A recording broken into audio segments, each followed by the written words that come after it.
समावयवता। देखिए सबसे पहले हम परिभाषा की बात करेंगे कि समावयवता क्या होती है। देखिए वे यौगिक जिनके अणु सूत्र समान होते हैं परंतु उनके भौतिक एवं रासायनिक गुण भिन्न भिन्न होते हैं एक दूसरे के समावयवी यानी आइसोमर्स कहलाते हैं। देखिए जो ध्यान दीजिए भाई, वे यौगिक जिनके अणु सूत्र तो क्या होते हैं, समान होते हैं, लेकिन भौतिक एवं रासायनिक गुण क्या होते हैं, इनके भिन्न भिन्न। तो ऐसे यौगिकों को हम क्या बोलते हैं, आइसोमर्स या समावयवी। क्लियर है। आगे देखिए, यह घटना समावयवता यानी आइसोमेरिज्म कहलाती है और इस घटना को हम क्या बोलते हैं, समावयवता। क्लियर है। तो देखिए बच्चों, ये आपको परिभाषा पता होनी चाहिए कि समावयवता क्या होती है या समावयवी क्या होते हैं। तो ऐसे यौगिक होते हैं जिनके अणु सूत्र तो समान होते हैं लेकिन भौतिक और रासायनिक गुण क्या होते हैं, अलग अलग। ठीक है।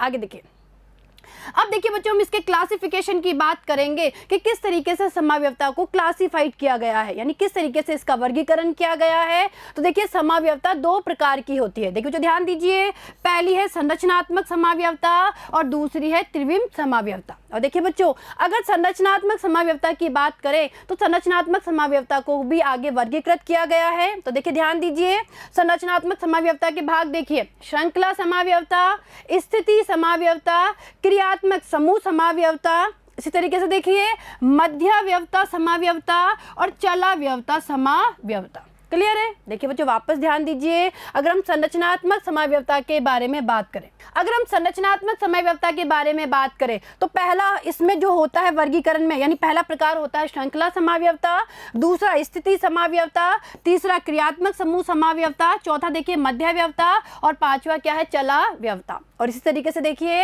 अगर हम त्रिविम समावयवता की बात करें, त्रिविम समावयवता को भी दो भागों में वर्गीकृत किया गया है, ज्यामितीय समावयवता और प्रकाशीय समावयवता। क्लियर है। तो देखिए बच्चों, अब हम इसके बारे में अध्ययन कर लेते हैं। चलिए आगे देखिए, सबसे पहले हम बात करेंगे संरचनात्मक समावयवता के बारे में कि संरचनात्मक समावयवता क्या होती है और इसके कितने भाग होते हैं, और उन भागों के बारे में भी हम यहाँ पे पढ़ेंगे। तो देखिए, जब दो या दो से अधिक यौगिकों के अणु सूत्र समान होते हैं परंतु उनकी संरचना, देखिए ध्यान दीजिए, परंतु उनकी संरचना, और संरचना से मतलब क्या है, परमाणुओं की बंधित होने की व्यवस्था, यानी किस तरीके से परमाणु जुड़े हुए हैं, उनमें बंधों की क्या व्यवस्था है। यानी कहने का मतलब है कि जब दो या दो से अधिक यौगिकों के अणु सूत्र तो समान होते हैं परंतु उनकी संरचना भिन्न भिन्न होती है, ऐसे यौगिक एक दूसरे के संरचनात्मक समावयवी कहलाते हैं तथा उनके इस गुण को संरचनात्मक समावयवता कहते हैं।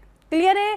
देखिए बच्चों, नाम से ही पता लग रहा है संरचनात्मक समावयवता, यानी कहने का मतलब है कि ऐसे यौगिक, दो या दो से अधिक ऐसे यौगिक जिनके कि अणु सूत्र तो समान होते हैं लेकिन संरचना क्या होती है, अलग अलग। और देखिए बच्चों, संरचना से यहाँ तात्पर्य है परमाणुओं की बंधित होने की व्यवस्था, वो क्या होती है, भिन्न भिन्न। तो ऐसे यौगिकों को हम संरचनात्मक समावयवी कहते हैं। क्लियर है। आगे देखिए, सबसे पहले हम बात करेंगे संरचनात्मक समावयवता के ही पहले वर्गीकरण की, श्रृंखला समावयवता, यानी जो हमारी संरचनात्मक समावयवता है उसके पहले भाग के बारे में बात करेंगे, श्रृंखला समावयवता के बारे में। तो देखिए, किसी यौगिक के संरचना सूत्र में केवल कार्बन परमाणुओं की संख्या की श्रृंखला में अंतर होने के कारण उत्पन्न समावयवता को श्रृंखला समावयवता कहते हैं। देखिए ध्यान दीजिए कि किसी यौगिक के संरचना सूत्र में केवल कार्बन परमाणुओं की संख्या की श्रृंखला में अंतर होने के कारण जो समावयवता उत्पन्न होती है उसे श्रृंखला समावयवता कहते हैं। देखिए जो वापस समझिए भाई, श्रृंखला समावयवता में क्या होती है, दो या दो से अधिक ऐसे यौगिक होते हैं जिनके अणु सूत्र तो समान होते हैं लेकिन जो कार्बन परमाणुओं की जो श्रृंखला है, यानी कार्बन परमाणुओं की संख्या की जो श्रृंखला है, उनमें क्या होती है, भिन्नता। आगे देखिए, इसमें ना तो क्रियात्मक समूह की प्रकृति और न ही उनकी स्थिति परिवर्तित होती है। और देखिए यहाँ पर अगर कोई क्रियात्मक समूह उपस्थित होता है, यानी इस प्रकार के जो समावयवी होते हैं श्रृंखला समावयवी, तो उनमें ना तो क्रियात्मक समूह की प्रकृति और ना ही उनकी स्थिति में क्या होता है, परिवर्तन होता है। यह समावयवता केवल एक बात पर निर्भर करती है कि यौगिक के कार्बन परमाणु किस प्रकार आपस में जुड़े हुए हैं। देखिए समझिए यहाँ पर कि ये जो समावयवता है वो केवल इस बात पर निर्भर करती है कि यौगिक के जो कार्बन परमाणु है वो किस प्रकार से जुड़े हुए हैं। तो देखिए अब हम उदाहरण से, देखिए बच्चों, उदाहरण से हम इस समावयवता को और अच्छे से समझ सकते हैं। देखिए C5H12, ठीक है, यानी C5H12, इसके 3 श्रृंखला समावेवी होते हैं। तो देखिए बच्चों, इसके उदाहरण से, ये हमें अणुसूत्र दिया हुआ है C5 और H12, यानी C5H12 हमें कोई अणुसूत्र दिया हुआ है, और अगर इस अणुसूत्र की बात की जाए तो इस अणुसूत्र से 3 श्रृंखला समावेवी बनते हैं। तो देखिए, नजर डालिए। देखिए बच्चों, सबसे पहले देखिए, सबसे पहले अगर हम बात करें तो सबसे पहले बनता है एन पेंटेन, यानी सबसे पहले जो सीधी श्रृंखला बनती है वो ये सीधी श्रृंखला बनती है 5 कार्बन की। देखिए 1 2 3 4 5, अगर आप ध्यान से देखेंगे कितने कार्बन हैं, 5 कार्बन हैं। हाइड्रोजन की बात करेंगे 3 2 5 2 7 2 9, और 9 और 3 कितने हो गए, 12। देखिए बच्चों, हम लोग जो अणुसूत्र की बात कर रहे हैं, देखिए यहाँ पर हम लोग C5H12 इस अणुसूत्र की बात कर रहे हैं। तो देखिए ये इसका पहला समावेवी हो गया एन पेंटेन, देखिए C5H12, ठीक है। तो इसमें देखिए आप लोग, आप ध्यान से देखेंगे सीधी श्रृंखला हो गई, और सीधी श्रृंखला में कितने कार्बन है, 1 2 3 4 5, यानी हम ये बोल सकते हैं कि जो मुख्य कार्बन श्रृंखला है उसमें 5 कार्बन है, और इसे क्या बोलते हैं, एन पेंटेन। क्लियर है। अब दूसरा समावेवी देखिए, देखिए तो ध्यान दीजिएगा। देखिए बच्चों, इन उदाहरण से ही हम इसे अच्छे से समझ सकते हैं।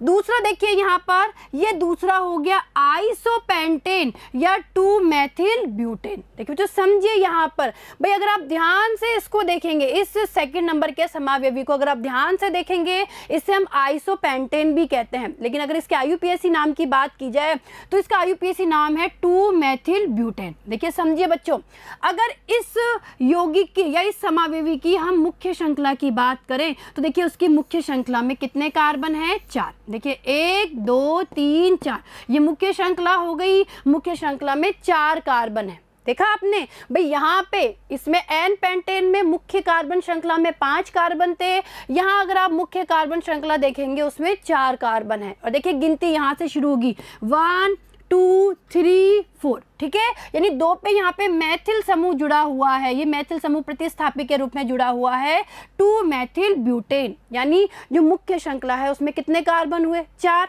ठीक है। यानी ये दोनों क्या हो गए, एक दूसरे के श्रृंखला समावेवी। भाई श्रृंखला में ही तो अंतर है, जो मुख्य कार्बन श्रृंखला है उसमें अंतर है। तीसरा देखिए, तीसरा समावेवी देखिए बच्चों, देखिए इसी का तीसरा समावेवी देखिए बच्चों, नियोपेंटेन या 2 डाइमेथिल प्रोपेन। देखिए समझिए इसको भी, अगर आप ध्यान से देखेंगे तो ये क्या है, इनका तीसरा समावेवी है।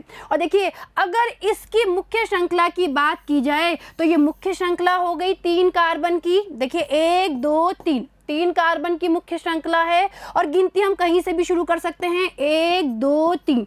तो ये क्या हो गया, 2 डाइमेथिल। देखिए 2 मैथिल समूह जुड़े हुए हैं, 2 डाइमेथिल प्रोपेन हो गया, ठीक है। तो देखिए बच्चों, इन तीनों उदाहरणों को अगर आप ध्यान से देखेंगे, देखिए बच्चों, ये क्या हो गए, 3 समावेवी हो गए, और इन तीनों उदाहरणों को अगर आप ध्यान से देखेंगे तो तीनों में ही कार्बन कितने हैं, 5, हाइड्रोजन कितने हैं, 12। देखिए बच्चों, वापस समझिए, अगर हम इन तीनों यौगिकों की बात करें, इन तीनों समावेवियों की हम लोग बात करें तो कार्बन और हाइड्रोजन की संख्या इनमें बराबर है।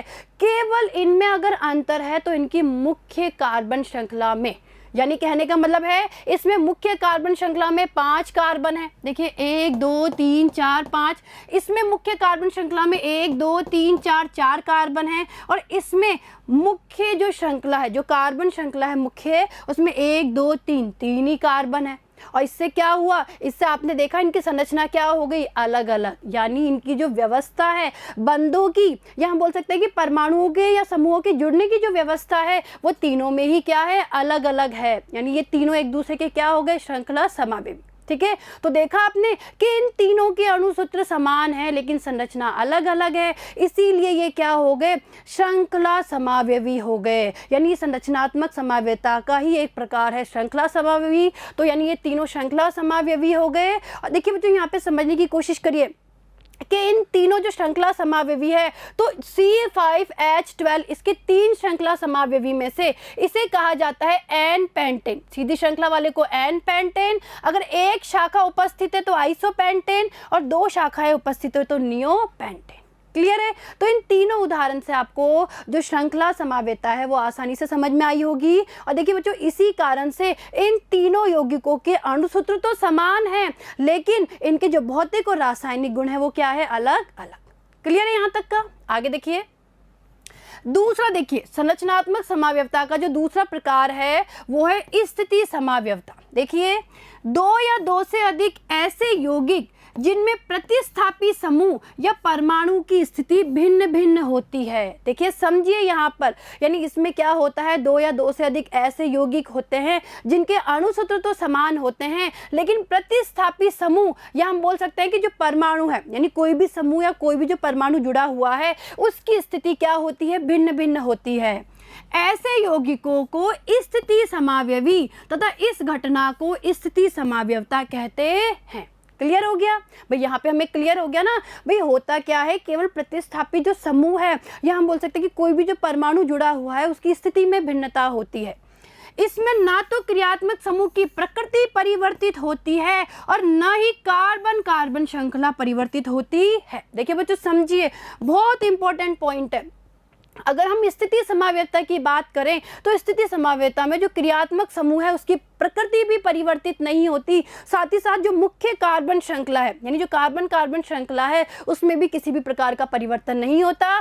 केवल प्रतिस्थापित समूह या परमाणु की जो स्थिति है वही क्या होती है, भिन्न भिन्न। और देखिए इसे भी हम उदाहरण से समझ लेते हैं। तो देखिए बच्चों, उदाहरण देखिए, C3H8O, यानी ये कोई हमें अणुसूत्र दिया हुआ है। इस अणुसूत्र के दो स्थिति समावयवी होते हैं। देखिए बच्चों, यहाँ पे दिया हुआ है हमें C तो है 3, H 8 और ये O, ये कोई अणुसूत्र दिया हुआ है। और इसके अगर हम स्थिति समावयवियों के बारे में बात करें तो हमें यहाँ पे दो स्थिति समावयवी प्राप्त होंगे। देखिए समझिए यहाँ पर, देखिए बच्चों, इन समावयवता को हम उदाहरणों से ही बहुत अच्छे से समझ सकते हैं। तो देखिए इसकी अगर हम बात करें इस अणुसूत्र की, तो यहाँ पे देखिए हमें ये दो प्रकार के समावयवी प्राप्त होते हैं। पहला है प्रोपेन 1 ऑल, दूसरा है प्रोपेन 2 ऑल। क्लियर है? देखिए समझिए बच्चों, यहाँ पे इसमें भी 1 2 3 कार्बन है, इसमें भी 1 2 3 कार्बन है। ठीक है, अगर बात की जाए हाइड्रोजन की तो 3 2 5 2 7 और 1 8 हाइड्रोजन है। इसमें देखिए 3 4 5 और 5 और 3 8, यानी कहने का मतलब है दोनों में ही कार्बन भी सेम है, हाइड्रोजन भी सेम है। कहने का मतलब है संख्या। देखिए बच्चों समझिए भाई, दोनों में ही कार्बन की संख्या भी सेम है, हाइड्रोजन की संख्या भी सेम है, और ऑक्सीजन देखिए इसमें भी एक ऑक्सीजन, इसमें भी एक ऑक्सीजन। ठीक है, लेकिन दोनों में अगर देखा जाए तो ये जो एल्कोहलिक समूह है, देखिए जो दोनों में ही एल्कोहलिक समूह उपस्थित है, इसमें भी ये OH एल्कोहलिक समूह उपस्थित है, इसमें भी ये OH एल्कोहलिक समूह उपस्थित है, यानी दोनों में जो एल्कोहलिक समूह है उसकी स्थिति में अंतर है। और देखिए ये मैं आपको खोल के समझा रही हूँ, इस संरचना को खोल के लिख के मैं आपको बता रही हूँ कि किस तरीके से स्थिति में अंतर है, आपको और अच्छे से क्लियर हो जाएगा। तो देखिए बच्चों, सबसे पहले बात करते हैं प्रोपेन 1 ऑल की। देखिए मैं इसे इस तरीके से लिख सकती हूँ, CH3 CH2 CH2OH। देखिए बच्चों ध्यान से देखिए, ये जो प्रोपेन 1 ऑल है, मैं इसे इस तरीके से, ये इसकी ओपन स्ट्रक्चर है, मैंने इसको खोल के लिख दिया। ऐसे इसकी बात की जाए प्रोपेन 2 ऑल की, इसे मैं इस तरीके से लिख सकती हूँ, CH3 CH। देखिए CH और इस कार्बन से जुड़ा हुआ है OH समूह, और फिर यहाँ पे CH3। ठीक है, तो देखा बच्चों आपने इन दोनों को ध्यान से देखिए, दोनों को ध्यान से देखिए। अगर इसकी बात की जाए प्रोपेन 1 ऑल की, तो देखिए इसमें मुख्य जो कार्बन श्रृंखला है उसमें कितने कार्बन है, 1 2 3। देखिए बच्चों ध्यान से देखिए, प्रोपेन 1 ऑल की बात की जाए और मुख्य श्रृंखला की बात की जाए, मुख्य कार्बन श्रृंखला ये है, और मुख्य कार्बन श्रृंखला में कितने कार्बन हैं, 1 2 3, 3 कार्बन है। इसमें गिनती यहाँ से शुरू होगी 1 2 3, यानी इसका नाम क्या हो गया, प्रोपेन 1 ऑल, यानी 1 नंबर पे यहाँ पे क्या जुड़ा हुआ है, एल्कोहलिक समूह जुड़ा हुआ है। क्लियर है यहाँ तक का? दूसरा देखिए, इसे देखिए, अगर हम इसकी बात करें प्रोपेन 2 ऑल की, तो देखिए बच्चों इसमें भी जो मुख्य श्रृंखला है, उसमें 1 2 3, यहाँ भी मुख्य श्रृंखला में 3 कार्बन है। देखिए बच्चों समझिए, इसमें भी मुख्य जो कार्बन श्रृंखला है उसमें 3 कार्बन उपस्थित है, और इसमें भी मुख्य कार्बन श्रृंखला की हम लोग बात करें तो उसमें 1 2 3 कार्बन उपस्थित है। है। लेकिन देखिए यहाँ पे क्रियात्मक समूह यानी जो एल्कोहलिक समूह है वो 1 नंबर के कार्बन से जुड़ा हुआ है, और यहाँ पे जो ये एल्कोहलिक समूह है ये 2 नंबर के कार्बन से जुड़ा हुआ है। यानी इसका नाम क्या हो गया? प्रोपेन 2 ऑल हो गया। इसका नाम प्रोपेन 1 ऑल, प्रोपेन 2 ऑल। कहने का मतलब है यहाँ पे जो समूह उपस्थित है, जो क्रियात्मक समूह उपस्थित है, उसकी स्थिति में क्या है? भिन्नता। यहाँ पे 1 नंबर के कार्बन से जुड़ा हुआ है, यहाँ पे 2 नंबर के कार्बन से। ठीक है, तो ये दोनों एक दूसरे के क्या हो गए? स्थिति समावेवी। क्लियर है? आया समझ में आपको? चलिए आगे देखिए। इसी प्रकार C4H8 अणुसूत्र के भी 2 स्थिति समावेवी होते हैं। इसी तरीके से देखिए बच्चों, C4H8 की अगर हम लोग बात करें, यानी C तो है 4, देखिए समझिए, C तो है 4 यानी कार्बन तो है 4 और हाइड्रोजन है 8। ठीक है, C4H8। ठीक है, इस अणुसूत्र की बात करें तो देखिए इसके भी 2 स्थिति समावेवी होंगे। एक तो देखिए ब्यूट 1 इन, देखिए बच्चों ये ब्यूट 1 इन हो गया, और दूसरा देखिए ये क्या हो गया? ब्यूट 2 इन। ठीक है, और ध्यान से देखिए इसमें भी अगर आप मुख्य कार्बन श्रृंखला की बात करेंगे 1 2 3 4 4 कार्बन है, और इसमें भी देखिए 1 2 3 4 4 कार्बन है, यानी दोनों में ही क्या है?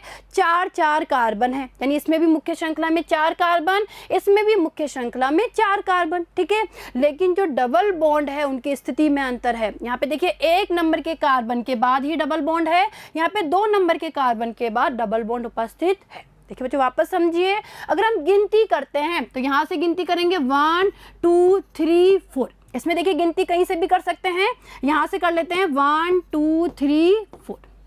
तो देखिए इसमें 1 नंबर के कार्बन के बाद डबल बॉन्ड है, यानी ये हो गया ब्यूट 1 इन, और यहाँ पे 2 नंबर के कार्बन के बाद डबल बॉन्ड है, यानी ये हो गया ब्यूट 2 इन। देखा आपने कि यहाँ पे किसकी स्थिति में अंतर है? डबल बॉन्ड की स्थिति में। क्लियर है? तो ये हो गई स्थिति समावेवी। ठीक है बच्चों, अब देखिए तीसरा प्रकार देखिए, क्रियात्मक समूह समाव्यवता। देखिए बच्चों जो हमारी संरचनात्मक समाव्यवता है उसका तीसरा प्रकार है क्रियात्मक समूह समाव्यवता। तो देखिए ध्यान दीजिए, जब समान अणुसूत्र वाले यौगिकों में क्रियात्मक समूह की प्रकृति भिन्न भिन्न होती है तो वे यौगिक क्रियात्मक समूह समावयवी कहलाते हैं। देखो जो ध्यान दीजिए, यानी 2 या 2 से अधिक ऐसे यौगिक जिनके अणुसूत्र तो क्या होते हैं? समान, लेकिन क्रियात्मक समूह की प्रकृति वहां पे क्या होती है? भिन्न भिन्न। तो उन्हें हम क्या बोलते हैं? क्रियात्मक समूह समावयवी। क्लियर है? आगे देखिए, यह घटना क्रियात्मक समूह समावयवता कहलाती है, और इस घटना को हम क्या बोलते हैं? क्रियात्मक समूह समावयवता। क्लियर है यहाँ तक का? आगे देखिए, C3H6O। देखिए बच्चों ये कोई अणुसूत्र है, तो इस अणुसूत्र निम्न 2 क्रियात्मक समूह समावयवी यौगिकों को प्रदर्शित करता है। यानी कहने का मतलब है कि जो ये अणुसूत्र है C3H6O, यानी कार्बन तो है 3, हाइड्रोजन है यहाँ पे 6 और ऑक्सीजन। अगर हम इस अणुसूत्र की बात करें तो इस अणुसूत्र से 2 प्रकार के क्रियात्मक समूह समावयवी बनते हैं। तो देखिए ध्यान से देखिए इन उदाहरण को। देखिए बच्चों ये दोनों, देखिए प्रोपेनेल और प्रोपेनोन, अगर इन दोनों की हम लोग बात करें तो ये दोनों क्या हो गए? क्रियात्मक समूह समावयवी हो गए। अगर ध्यान से देखेंगे, देखिए इसमें भी 1 2 3 कार्बन है, और प्रोपेनोन में भी 1 2 3 कार्बन है। क्लियर है? हाइड्रोजन की बात की जाए तो देखिए 3 2 5 और 1 6, इसमें भी 6 हाइड्रोजन है, और इसमें भी देखिए 3 और 3 6, यहाँ पे भी 6 हाइड्रोजन है, और देखिए 1 ऑक्सीजन, इसमें भी 1 क्या है? ऑक्सीजन। यानी कहने का मतलब है इन दोनों के अणुसूत्र तो समान है। और अगर क्रियात्मक समूह की बात की जाए तो देखिए इसमें तो एल्डिहाइडिक समूह उपस्थित है और इसमें कीटोनिक समूह। देखिए जो देखिए मैं इसको आपको खोल के बताती हूँ, यानी किस तरीके से इसको ओपन स्ट्रक्चर में लिख सकते हैं। CH3 CH2 CHO। देखा आपने? तो इसमें कौन सा समूह उपस्थित है? एल्डिहाइडिक समूह। और इसी तरीके से इसकी बात की जाए, देखिए CH3 C double bond O CH3। तो देखिए इसमें एल्डिहाइडिक समूह उपस्थित है और इसमें कीटोनिक समूह। ठीक है, तो ये एक दूसरे के क्या हो गए? क्रियात्मक समूह समावयवी। क्लियर है यहाँ तक का? आगे देखिए, अब देखिए 4th देखिए मध्यावयवता समावयवता। देखिए सजातीय श्रेणी के यौगिकों के बहुसंयोजक परमाणु के विभिन्न एल्किल मूलकों के जुड़े होने से उत्पन्न समावयवता को मध्यावयवता कहते हैं, और देखिए तथा यौगिक मध्यावयवी कहलाते हैं। देखिए जो ध्यान दीजिए वापस कि जो सजातीय श्रेणी के यौगिक है, तो यौगिकों के बहुसंयोजक परमाणु के विभिन्न एल्किल मूलकों के जुड़े होने के कारण ये मध्यावयवता क्या होती है, उत्पन्न होती है। और देखिए इसे भी हम उदाहरण से समझ सकते हैं। देखिए बच्चों यहाँ पे अणु सूत्र C4H10O, ये जो अणु सूत्र है दो मध्यावयवी यौगिक प्रकट करता है, यानी इसके दो मध्यावयवी होते हैं। और देखिए पहला देखिए डाई एथिल ईथर और दूसरा है मेथिल एंड प्रोपिल ईथर। ठीक है, तो देखा आपने यहाँ पे कि दोनों में ही क्रियात्मक समूह तो ईथर है। ठीक है, देखिए बच्चों वापस समझिए। देखिए बच्चों इन दोनों को देखिए, मैं इसे इस तरीके से लिख सकती हूँ C2H5O C2H5, ये तो हो गया डाई एथिल ईथर। और इसे मैं इस तरीके से लिख सकती हूँ CH3O C3H7। क्लियर है। अब देखिए बच्चों ये तो हो गया डाई एथिल ईथर, ये हो गया मेथिल एंड प्रोपिल ईथर। और देखिए इन दोनों को अगर देखेंगे हम लोग तो दोनों में ही 4 कार्बन है, 10 हाइड्रोजन है और 1 क्या है, ऑक्सीजन है। क्रियात्मक समूह भी दोनों में समान है, इसमें भी ईथर है और ये भी ईथर है। ठीक है, लेकिन देखिए दोनों से जुड़े हुए समूह अलग अलग है। देखिए यहाँ पे देखिए इधर भी एथिल, इधर भी एथिल, और इधर हम लोग बात करें तो ये है मेथिल और ये है प्रोपिल। तो ये क्या हो गए, एक दूसरे के मध्यावयवी। क्लियर है। अब देखिए पांचवी देखिए चलाव्यवता समाव्यवता। देखिए बच्चों पांचवा जो प्रकार है वो क्या है, चलाव्यवता समाव्यवता। तो देखिए यह एक प्रकार की क्रियात्मक समूह समाव्यवता होती है, यानी ये क्या है, एक प्रकार की क्रियात्मक समूह समाव्यवता जिसमें समावयव साथ साथ अस्तित्व में रहते हैं एवं गतिक साम्यावस्था में भी होते हैं। और देखिए इसे कीटो इनोल चलाव्यवता भी कहते हैं। देखिए अब हम इनके उदाहरणों पे नजर डाल लेते हैं। तो देखिए उदाहरण देखिए बच्चों, देखिए एक तो है एथेनॉल। देखिए बच्चों ये तो है एथेनॉल और ये क्या है, विनाइल अल्कोहल। देखिए जो ध्यान से देखिए दोनों को, देखिए समझने की कोशिश करिए। ये एथेनॉल है, ये विनाइल अल्कोहल है। और देखिए बच्चों अगर इसको देखेंगे तो इसमें तो क्या है, जो ये है C डबल बॉन्ड O समूह, C डबल बॉन्ड OH, यानी ये समूह इसमें उपस्थित है। और इसकी हम लोग बात करेंगे, इसमें OH समूह उपस्थित है। यानी कहने का मतलब है इस रूप को, जो एथेनॉल है इसे हम बोल सकते हैं कीटो रूप, और जो ये रूप है इसे हम क्या बोल सकते हैं, इनोल रूप। और देखिए बच्चों ये साइन ये प्रदर्शित कर रहा है कि ये जो दोनों रूप है वो एक दूसरे के साथ गतिक समाव्यता में है। यानी जो एथेनॉल, जो ये कीटो रूप है वो इनोल रूप में बदल जाता है और इनोल रूप किस में बदल जाता है, कीटो रूप में। यानी एक प्रकार से ये क्या हो गई, चलाव्यवता समाव्यवता हो गई। ये दोनों एक दूसरे के क्या हो गए, चलाव्यवी। क्लियर है। इसी तरीके से देखिए दूसरा उदाहरण देखिए बच्चों, ये क्या है, प्रोपेनॉन। देखिए बच्चों ये प्रोपेनॉन है और ये है प्रोप 1-in-2-ol। ठीक है, यानी इसमें तो अल्कोहलिक समूह उपस्थित है और देखिए यहाँ पे कीटोनिक समूह उपस्थित है। ये कीटो रूप हो गया और ये क्या हो गया, इनोल रूप। और ये भी एक दूसरे के क्या हो गए, चलाव्यवी, क्योंकि ये जो रूप है वो इसमें परिवर्तित हो जाता है और ये इसमें, यानी ये दोनों ही यौगिक एक दूसरे के साथ गतिक समाव्यता में उपस्थित होते हैं। क्लियर है, आया समझ में यहाँ तक आपको। चलिए आगे देखिए। तो देखिए बच्चों हम लोगों ने संरचनात्मक समाव्यवता के बारे में पढ़ लिया है और अब बात करेंगे हम लोग त्रिविम समाव्यवता के बारे में। तो देखिए जब समावयवी यौगिकों की संरचना समान होती है परंतु उनमें विद्यमान समूहों या परमाणुओं की अंतराकाशीय व्यवस्था भिन्न भिन्न होती है तो ऐसे यौगिक एक दूसरे के त्रिविम समावयवी यौगिक कहलाते हैं। देखिए समझे बच्चों परिभाषा को कि दो या दो से अधिक ऐसे यौगिक, या हम बोल सकते हैं कि ऐसे समावयवी यौगिक जिनकी संरचना समान होती है लेकिन उनमें विद्यमान समूहों और परमाणुओं की जो अंतराकाशीय व्यवस्था है। देखिए बच्चों अंतराकाशीय व्यवस्था से मतलब है आकाशीय व्यवस्था, जिसे हम त्रिविम व्यवस्था भी कह सकते हैं। वो कैसी होती है, भिन्न भिन्न होती है। तो ऐसे यौगिक एक दूसरे के क्या कहलाते हैं, त्रिविम समावयवी यौगिक कहलाते हैं। क्लियर है, आगे देखिए। अतः त्रिविम समावयवियों के अणु सूत्र तथा संरचना सूत्र समान होते हैं। यानी कहने का मतलब है कि जो त्रिविम समावयवी है उनके अणु सूत्र भी समान और संरचना सूत्र भी समान, यानी दोनों समान होते हैं परंतु उनके त्रिविम विन्यास भिन्न भिन्न होते हैं। क्लियर है यहाँ तक का। आगे देखिए त्रिविम समावेता दो प्रकार की होती है। पहली देखिए ज्यामितीय समावेता, दूसरी है प्रकाशिक समावेता। देखिए बच्चों त्रिविम समावेता को दो भागों में बांटा गया है, पहला है ज्यामितीय और दूसरा है प्रकाशिक। ठीक है, आगे देखिए, सबसे पहले बात करेंगे ज्यामितीय समावेता के बारे में।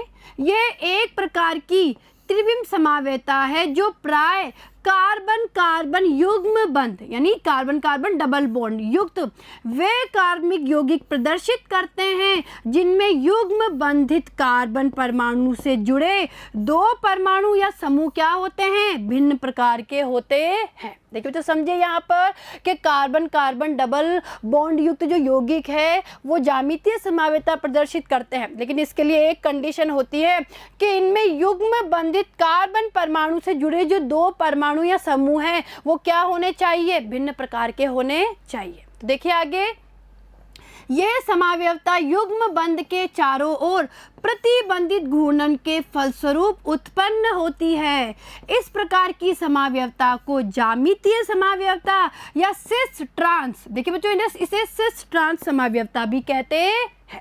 क्लियर है, आगे देखिए, जिस ज्यामितीय समावयवी में समान समूह एक ही तरफ होते हैं उसे सिस, देखिए CIS सिस समावयवी यानी इसे हम समकक्ष रूप, और जिसमें समान समूह विपरीत तरफ होते हैं उसे ट्रांस यानी विपक्ष रूप समावयवी कहते हैं। देखिए तो समझिए यहाँ पर थोड़ा सा मैं आपको ये समझा देती हूँ, फिर हम उदाहरण पे नजर डालेंगे। देखिए बच्चों, हम बात करें ज्यामितीय समावयवता के बारे में, तो देखिए बच्चों ज्यामितीय समावयवता होती है कार्बन कार्बन डबल बॉन्ड वाले यौगिकों में। ठीक है, और ऐसे यौगिकों में जिनमें कि कार्बन से जुड़े हुए जो समूह है वो कैसे होने चाहिए, भिन्न भिन्न, यानी कहने का मतलब है एक कार्बन से जुड़े हुए जो दोनों समूह है वो समान नहीं होने चाहिए। और देखिए बच्चों, इस प्रकार की जो ज्यामितीय समावयवता है वो किस कारण से होती है, कार्बन कार्बन डबल बॉन्ड के प्रतिबंधित घूर्णन के कारण उत्पन्न होती है। और देखिए ऐसे यौगिक जिनमें कि किसी भी कार्बन से, देखिए इस कार्बन से जुड़े हुए मान लीजिए ये समूह है A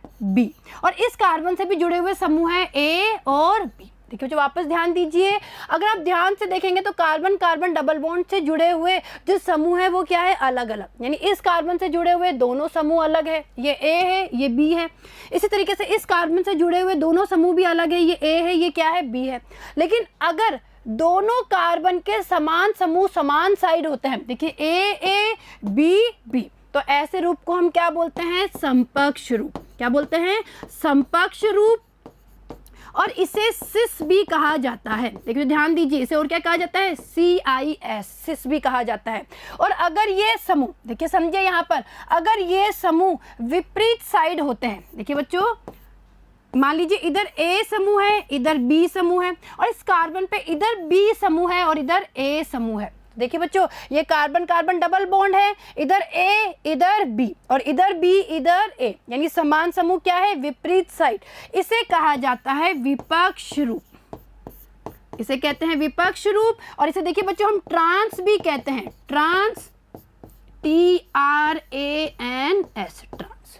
ठीक है, तो ये क्या हो गया, सिस रूप, और ये हो गया ट्रांस रूप। तो ये दोनों एक दूसरे के क्या हो गए, ज्यामितीय समावयवी। तो देखिए अब हम उदाहरण पे नजर डाल लेते हैं एक बार। देखिए बच्चों ये उदाहरण है, देखिए ये तो है मैलेइक अम्ल, देखिए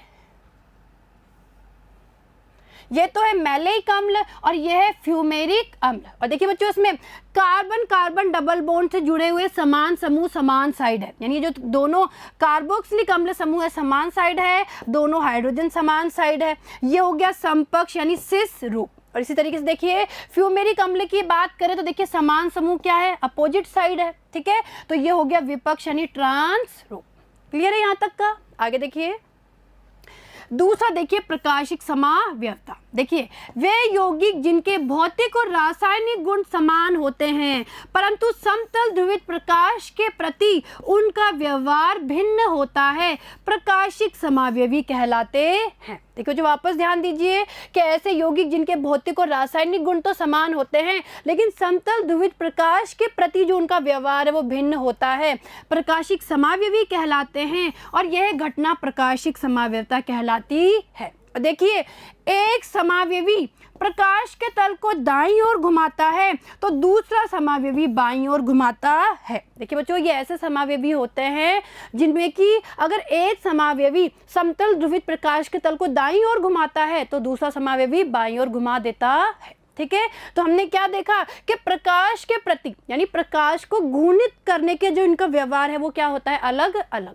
आगे देखिए, यह समावयता उन कार्बनिक यौगिकों में पाई जाती है जिनमें असममित कार्बन परमाणु विद्यमान हो। देखिए बच्चों, इसके लिए एक परिस्थिति और है, यानी ऐसी समावयता, यानी हम जो प्रकाशिक समावयता के बारे में बात कर रहे हैं तो ये उन यौगिकों में पाई जाती है जिनमें असममित कार्बन परमाणु उपस्थित हो। और देखिए बच्चों, असममित कार्बन परमाणु को किरेल कार्बन परमाणु भी कहा जाता है और ये ऐसा कार्बन परमाणु होता है जिससे जुड़े हुए चारों समूह क्या होते हैं, भिन्न भिन्न। यानी अगर हम लोग यहाँ पर sp3 संकरित कार्बन परमाणु की बात करें, यानी हम लोग चतुष्फलकीय कार्बन परमाणु की यहाँ पे बात करें तो कार्बन से जुड़े हुए, देखिए कार्बन से जुड़े हुए जो चारों समूह हैं वो क्या होते हैं, अलग अलग।